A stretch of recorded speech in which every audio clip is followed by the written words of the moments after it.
Assalamualaikum warahmatullahi wabarakatuh. Perkenalkan, nama saya Naila Ramadhani dari kelas 12 TKJ 1. Di sini saya akan menjelaskan salah satu kasus kebocoran data terbesar di Indonesia, yaitu kasus kebocoran data NPWP di Indonesia. Sebelumnya, mari kita ketahui terlebih dahulu kronologi kasus ini. Kasus ini terjadi pada hari Rabu, tanggal 18 September tahun 2024 pada pukul 01.08 dini hari. Data yang terbocorkan yaitu ada 6 juta data nomor pokok wajib pajak atau NPWP. Yang diduga data ini bocor dari data Direktorat Jenderal Pajak Kementerian Keuangan. Dan untuk sampel data yang bocor, diantaranya adalah data dari sejumlah pimpinan negara Indonesia, yaitu milik Presiden Joko Widodo dan kedua putranya, Gibran Rakabuming Raka dan Kaisang Pangarep. Dan juga dari Budi Ari Setiadi hingga Sri Mulyani Indrawati. Data yang bocor mencakup data NIK atau NIK, NPWP, alamat, nomor HP, dan email. Apa sih yang terjadi? Bagaimana kasus ini bisa terjadi? Menurut pakar keamanan cyber Vaksinkom atau yang bernama Alphonse Tanujaya, menduga ada dua kemungkinan sumber kebocoran data 6 juta NPWP ini.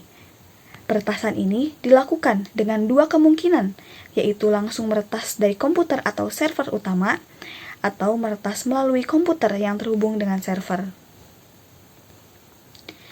Nah, siapa sih pelaku dari kasus ini sebelumnya, dan apa hal yang diuntungkan? Sebelumnya, mari kita ketahui dulu. Pelaku dari kasus ini disebut Bjorka atau hantu cyber.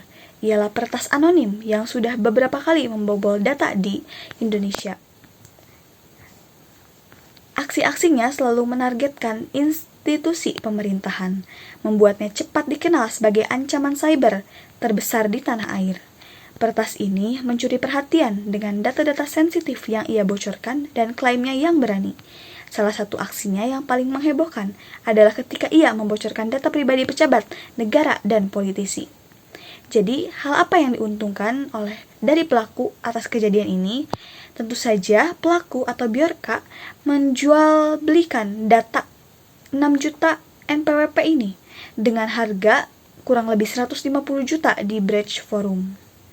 Dan untuk kerugiannya, yang pasti untuk kerugian korban ialah adanya penyalahgunaan identitas pribadi untuk aktivitas kriminal, seperti aktivitas pinjaman online, kartu kredit, penipuan pajak, maupun kerugian finansial dan hukum.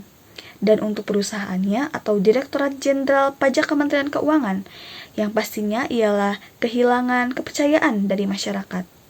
Jadi, apa solusi agar kejadian ini tidak terulang kembali? Yang pertama ialah firewall. Memasang firewall untuk memblokir serangan berbahaya yang dapat masuk melalui internet atau jaringan. Yang kedua ialah backup data untuk melindungi data dari serangan dan kerusakan sistem lainnya. Yang ketiga adalah kredensialisasi dan sertifikasi cyber security untuk meningkatkan kualitas dan keamanan bisnis. Yang keempat ialah melakukan pembaruan dan perbaikan sistem keamanan cyber. Sekian dari saya untuk menjelaskan kasus ini sedikit, yaitu belajar dari kasus ini kita harus lebih sadar untuk menjaga keamanan data, mulai dari data diri sendiri. Kesadaran ini sangat penting untuk mencegah hal-hal yang tidak diinginkan. Terima kasih atas perhatiannya. Mohon maaf bila ada kesalahan kata. Wassalamualaikum warahmatullahi wabarakatuh.